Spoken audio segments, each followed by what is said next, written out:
He thought it was a camping trip. She planned his funeral. I carried my son on my shoulders the last stretch to what used to be our camp, humming quietly to distract him from the emptiness in his belly. But when we emerged into the clearing, everything was gone. No tents. No vehicles. Not a soul in sight.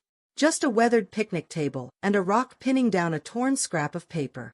This is for the best. Trust me. Her handwriting. Elise. They didn't just leave. They abandoned us. Left us to die. What made it worse was knowing we weren't even falling apart. We weren't fighting. We weren't broken. I loved her. Elise. Brilliant, composed, still beautiful. Maybe colder than she used to be, but after 10 years of marriage, who isn't? We had a son, Leo, 10 years old. Still young enough to think his mother's words were gospel.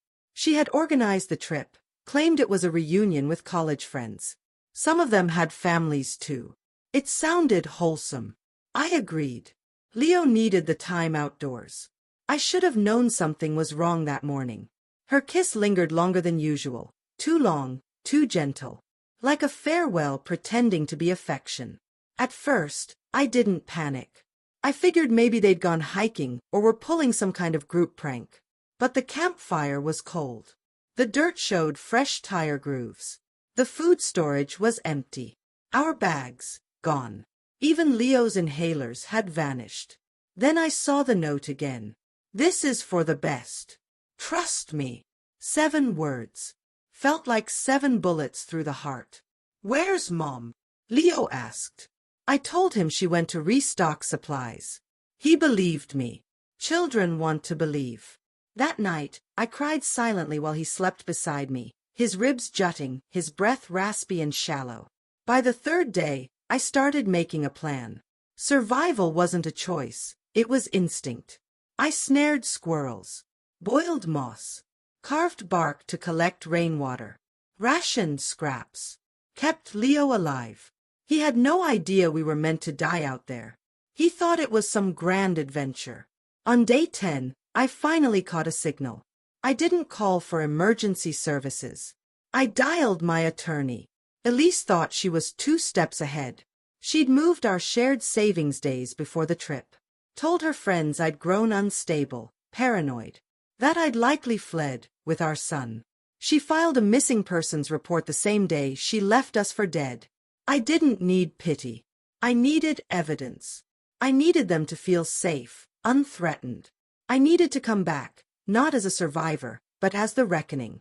We waited 3 more days before I led Leo to the nearest ranger station, staggering in like a hollowed-out man. I played the shattered father, barely functioning. They believed it all. I didn't tell Elise we were alive. Not yet. My lawyer dug into the bank transactions. Got the GPS history. Subpoenaed phone records, especially the burner she used to text her friends that it was done. Kayla cracked first. A mix of guilt and too much wine.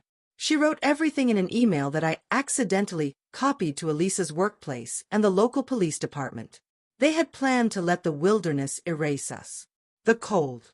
Predators. Starvation. Nature as the perfect accomplice. Elise wanted custody. Freedom. Money. I was excess. Leo was leverage. Her friends had helped. Believed her lies. Backed her story that I was unstable. Now they were part of the conspiracy. I sent them a photo. Not of me, of Leo. Smiling. Healthy. Holding a newspaper with that day's date. A reminder that ghosts don't always stay buried. Then I waited.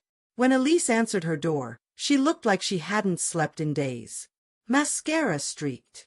Eyes hollow. Her voice cracked. Where's Leo? He's safe, I replied. He still asks why you left. She reached out to touch me. I stepped back. Don't. Silence did the cutting for me. I let it hang until her shoulders slumped. It wasn't supposed to go that far, she whispered. They told me you'd panic. You'd come back. Not vanish. I gave her a slow, tight smile. You left your son to die in the wild. You didn't abandon a man. You signed a child's death warrant in pen and stone. And now you'll answer for it. 10 minutes later, the cops arrived. I'd already sent them the confession. She never noticed Kayla's camera mounted in the corner. She screamed as they cuffed her, shouted about fear, manipulation, how she was the real victim. I didn't move. Kayla took a deal.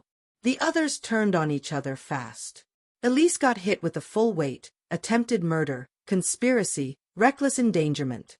Leo believes his mom left because she got sick.